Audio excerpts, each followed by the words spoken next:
Hello everyone, we have a game with the black pieces on our speedrun against K. Vozak, rated 1615. He opens up with e4 and does not allow us to play a Philidor because he plays f3 right after. Weird move.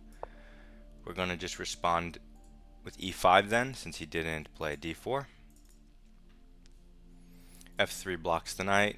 It does support the center, that's one good thing, but still a weird move. Now he plays b3, opening the diagonal for his dark squared bishop. That's fine.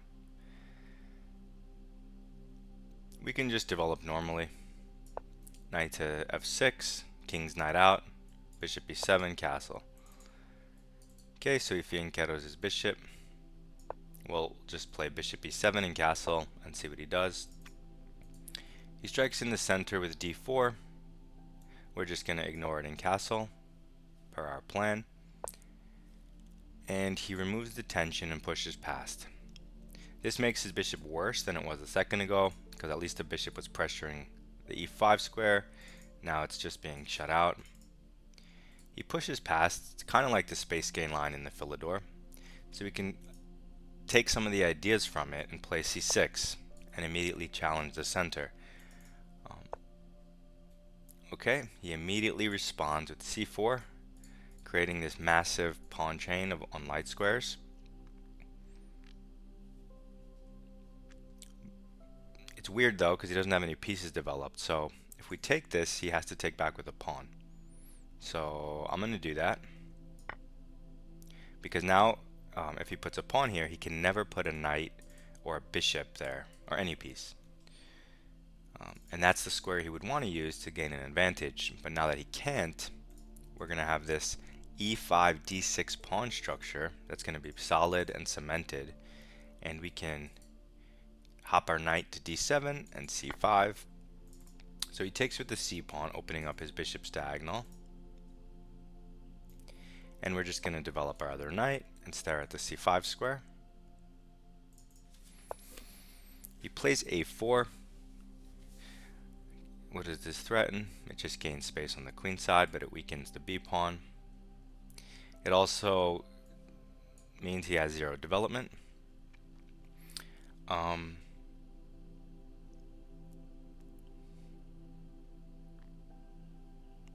Okay, so we can continue with knight c5 if we want, but then he might kick us. And then the knight doesn't really have a place to go to. So you could throw in a5 to bolster that square. So let's play a5. It cements this pawn structure, so now his b3 pawn is kind of backwards. So he'll have a harder time pushing it. He plays bishop c4, which stares at both of his pawns. It can't be a move I'm afraid of. You might say, oh, what about knight b6 hitting the bishop, but I still want to go knight c5. I think it's a more active, more effective square. And this bishop's kind of garbage anyway, for the most part, because all of his pawns are on light. And now our pieces look pretty nice. Okay, so he reroutes his bishop and aims at this knight. If he can take it, maybe he wants to ruin our structure. Fine. But we're just going to play b6 for two reasons. One, we can recapture back with the pawn, maintaining our structure. And two, it gives us the bishop a6 option now because we played a5. The rook supports that square. And I mean, you don't have to trade the bishops, but if I put the bishop here, which would be, let's say, the only other normal square, I mean, you could do that, but it seems a little more maybe active on a6. So he develops his knight, no big deal. We could play for the f5 pawn push, or we could try to play maybe down the b file, see what's there. But with this bishop here, this pawn is cemented pretty well.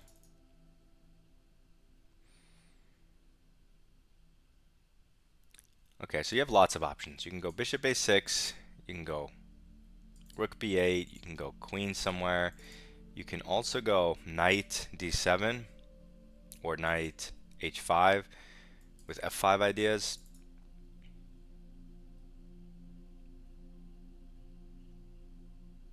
or knight e8 for that matter, in King's Indian style. He hasn't castled. I don't see him castling queenside. So it's either going to stay in the center or kingside. So another move we have is potentially h5, h4. If we go h5 and he immediately pushes f4, maybe we can just take the pawn. I'm going to go h5. The position's locked, as you can see. So doing piece moves is not going to net you as much as it would in an open position, which means there's more of a chance you might make a pawn move. So he goes h4, which stops me from gaining more space. But now he's weak kind of on both sides of the board as far as his king is concerned. This also weakens the dark square pretty badly.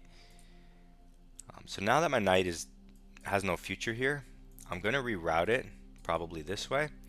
And by doing this, I also could bring it back to e8. Let me see. Yeah, let's go here. By doing this, I am also opening up an attack on this pawn with this alignment that's hard for him to defend unless he pushes g3, which creates a different weakness on f3. So every time he's pushing his pawns, he creates the weakness, and then we take advantage of it. So he goes knight c3. What does this threaten? Threatens to plant it on the outpost here and block the b file so we don't have any play. In that sense, I don't want to waste any tempi on the right side of the board, the queen side, because if he does block it, those are wasted moves. So we want to put our energy onto this side of the board if we can, and we're not worried about this because it doesn't really come with threats that matter. So first and foremost, we could take this with check, and when he kicks our bishop, we can go back one square. Then he can take our pawn on h5 with the rook.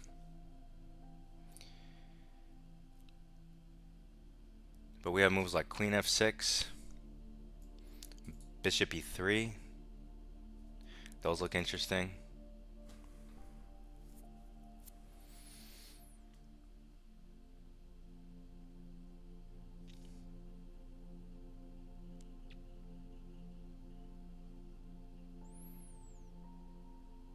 Okay. So there is that pawn, but I don't like the fact he gets our h5 pawn in that line. So let's do something different and go back to our other plan of f5. And I mean, this pawn's not going to win us the game, so let's just improve our position. It's much better to do this because he'll run out of ideas. He protects the pawn, but this creates a new weakness here and kind of ignores the center, his king, his queen development, his rook development. So what do we want to do? If we take, we can improve his knight, but we open up our rook, which is super strong. So probably, I mean, you could just go knight back now, but I don't see anything wrong with taking. I'm going to take immediately. Sure, you get to put his knight here, but if you get to take this pawn with your rook and infiltrate, it's almost the same as his position collapsing, unless he has some really accurate defense, which, I mean, I don't know, maybe he does, but I doubt it. Okay, what did he take with? Okay, he took with the pawn. Now I can't take the pawn, but that means his knight they're still stuck and have nowhere to go, both of them. And I can still infiltrate. It was never really about the pawn. It was about the rook infiltration. So I think that's still our most active move on the board.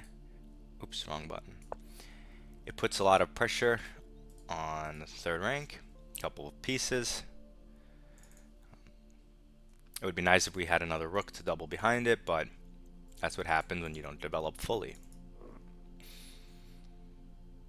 I'm going to put my knight back here.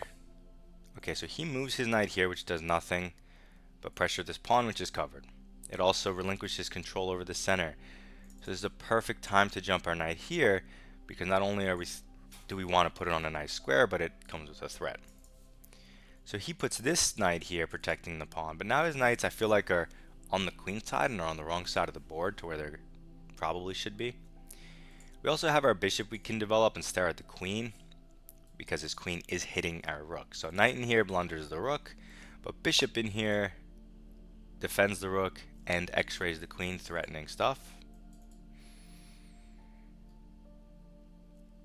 And okay, so he retreats the bishop, hitting our rook, offering a bishop trade when I move. I could pin the bishop maybe, but let's just take this pawn. His king is kind of open, and now that he takes, we'll take with the knight, bringing that piece to the square we wanted and closer to his king and the dark squares. Now I'm ready to take this pawn, and it's way better than before. Okay, so he moves his knight, which hits the rook.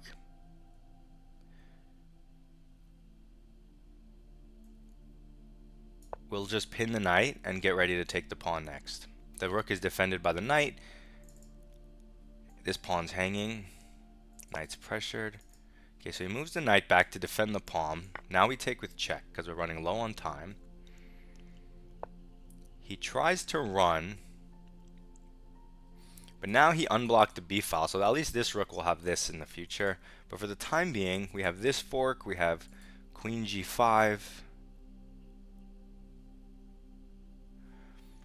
Okay, I'm gonna go for queen g5 instead of the fork because I want to bring in my queen with an x-ray that looks potentially devastating, maybe. So he keeps running his king, makes sense. Now we have the fork if we want it. So let's do that. If he goes here and we take and he takes, we get the rook, he gets the knight, we get an exchange. This knight is protected by this knight. So he does go here, so I'm going to get the exchange because I already calculated it. I don't know if it's the best line, but it's more than enough to win. So now we can increase this rook. We're not going to use the b file because it's too easily defensible at this point. So we're going to use the f file. Our rook is protected. This knight can't move because of this knight. This knight goes, okay, it goes here, but who cares? Let's give this check and go for the rook. Let's take the rook and then this. He takes a pawn, but who cares? Let's give this check and pick up the knight. Okay, he resigned. Let's go to an analysis board.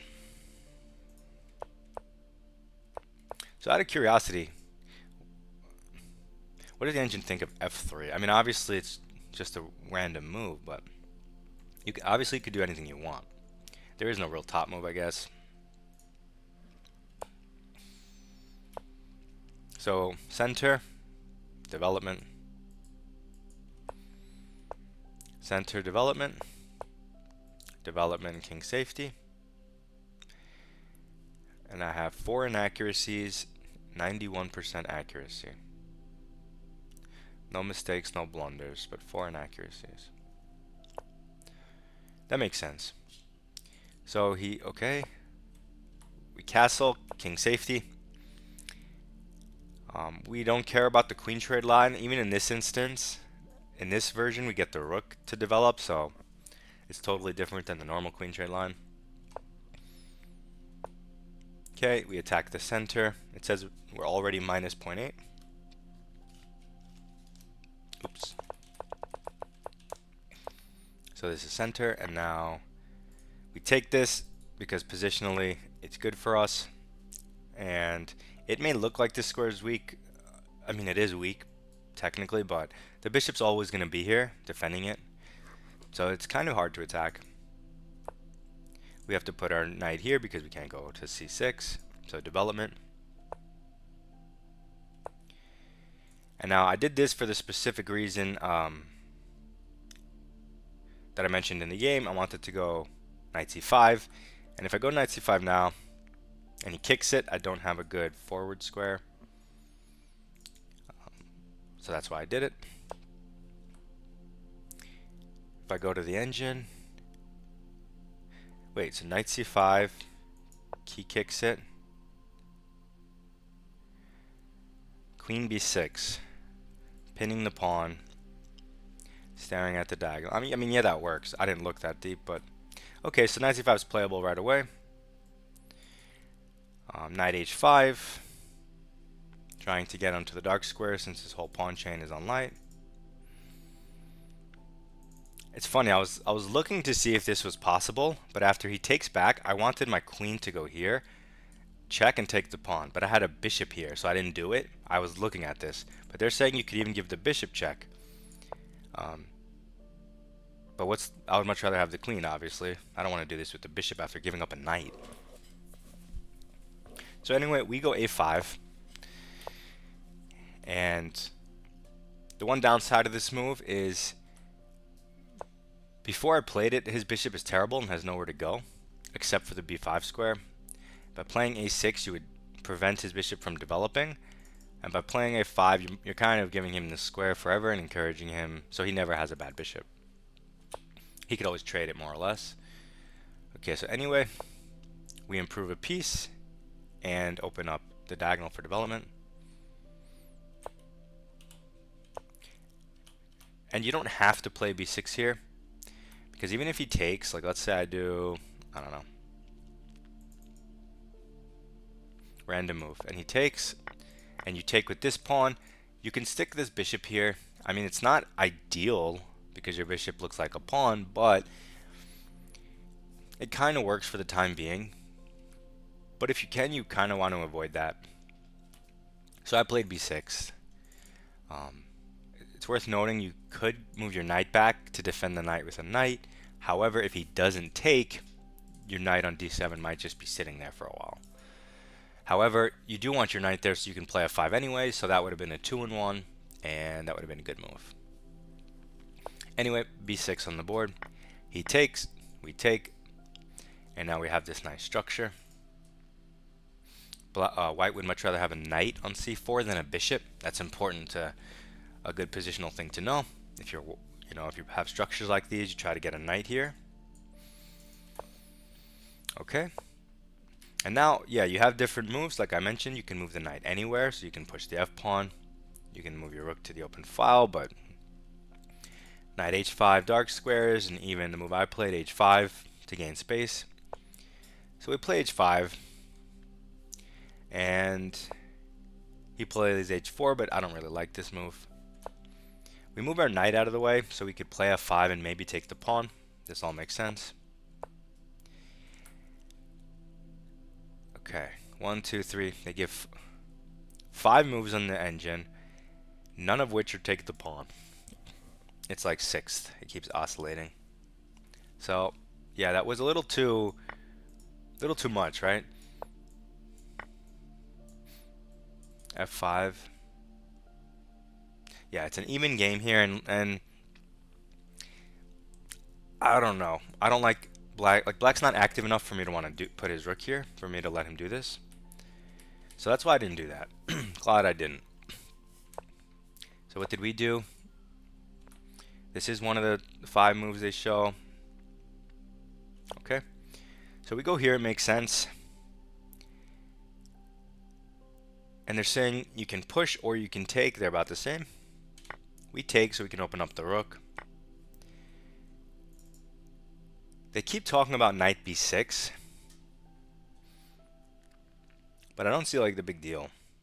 Unless it's just to move out of the way of the bishop, but knight b6 itself, it's like, okay, you could trade for this bishop, but why?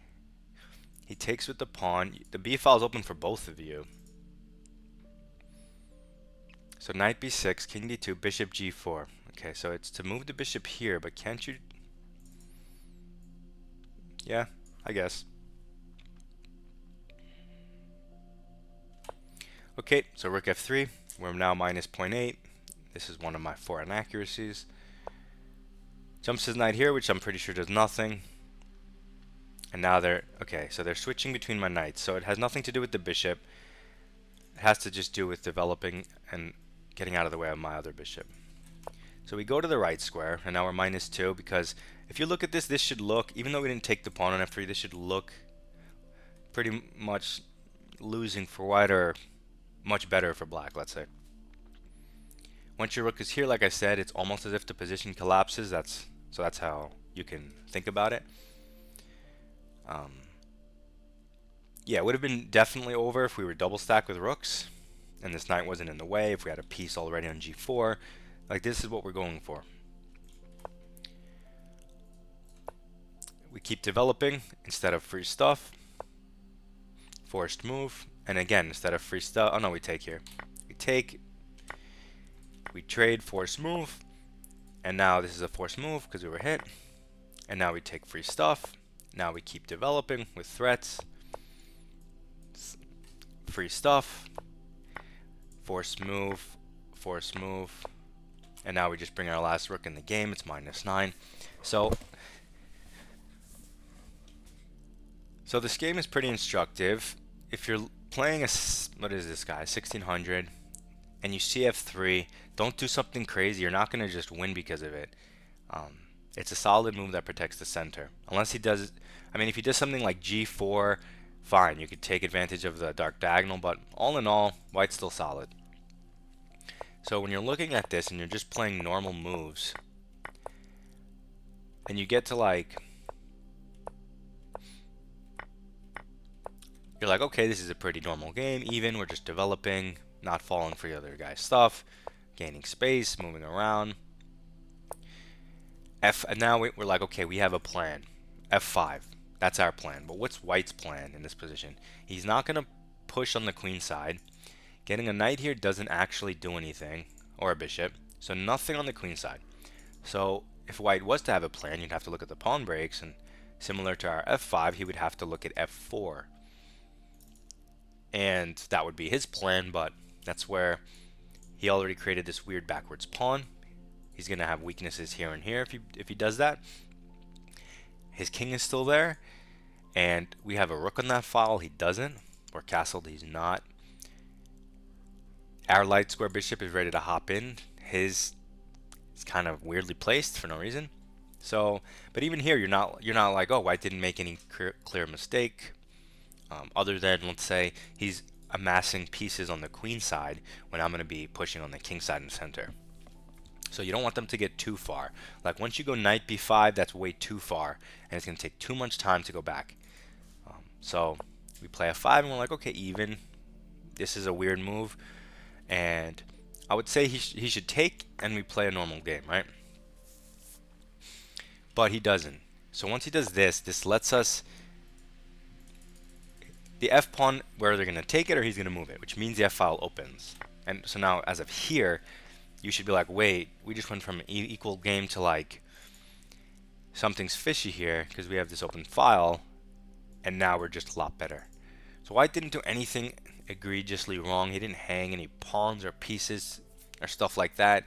He didn't even make any like clear hole that I took advantage of or something. It was just he made this weird g3 inaccuracy that lets our rook infiltrate, and now the game is just lost. And so visually, I want you to notice this bind. I know I call things bind, but I don't know how else to frame it. It puts lasers on the board in such a way that the opponent cannot cross over the laser, right? If you think of the rook as like a laser beam, this is extremely restrictive, and because we have this file, we're going to be shuffling things here and then applying pressure, whereas he doesn't have any form of geometry that he can move into my position, you know, like shuffle everything into, whereas we have that pathway. So hard for me to explain. It probably sounds super weird, but oh well. And then the game's over as of here. All you have to do is not blunder. And I want you to notice that even though this is an outpost, and you could put a piece here, you don't want the knight here, because it's only ever going to attack this one time. It cannot coordinate with another piece attacking it 2 or 3 times, otherwise then you might put it there. But it's going to do nothing by itself. It has no future, and you're going to want it to defend the center of the king side, which means you're going to have to waste more time bringing it back. So this is an extremely time-wasting move, and that's what you need to know, you need to see. Then we just bring pieces in and the game's over. Okay, hopefully you learned something. for inaccuracies, but no mistakes, so I'll take it. Hopefully you learned something. I just said that. Good luck in your chess. Goodbye.